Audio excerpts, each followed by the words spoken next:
I was able to go to Northwestern in the graduate program, and the Northwestern's graduate program in journalism is a year-to-year program. It's not a 3 or 2 year program, where you're kind of having classes intermittently doing other things. I mean, it really is like a 10 to 12-hour day, and they tell you up front, you cannot have a job. This is your job for the next year, and you will learn everything you need to learn to be a journalist, and they were right.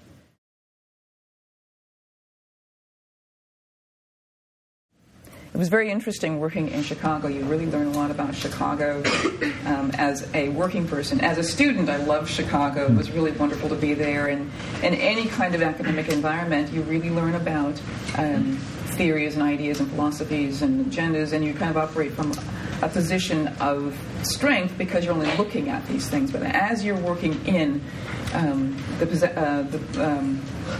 profession, you are part of the process, and it's harder to stand by your goals, harder to stand by your beliefs when you're actually in those kinds of positions and you have the pressure and the stress of having to produce material in accordance with the business of journalism. And that can be very different from the theory of journalism.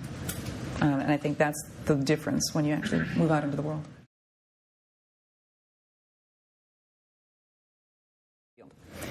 The great thing about being a correspondent is you're always thinking, you're always learning, you're always growing, and you've got your tentacles in the world.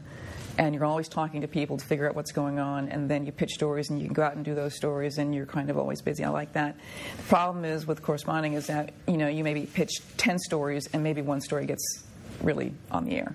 And then you spend a lot of time researching, and which is great. But then you're pitching things that may not get on the air, and then the schedules change as you really can't make any plans because if you do live shots, then you might start at 9 o'clock in the morning doing live shots, and then you'll still do live shots into the evening as more shows decide they want or don't want, and so you're kind of like hanging. So I think both things have benefits, and I like them both. And believe me, it's just a matter of keeping open to what is before you. Really, I mean, it's like God has the big plan. It's like, okay, if I'm called to do this, then this is what I'll do.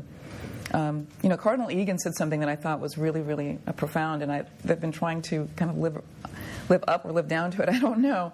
And he said he learned when he was in seminary that always to say yes to whatever I was called to do as God's plan. And so I've tried to take that under advisement, and that if I'm asked to, do cut-ins overnight, I go, yes, I will do that. If I'm asked to do this, I say, yes, I'll do that.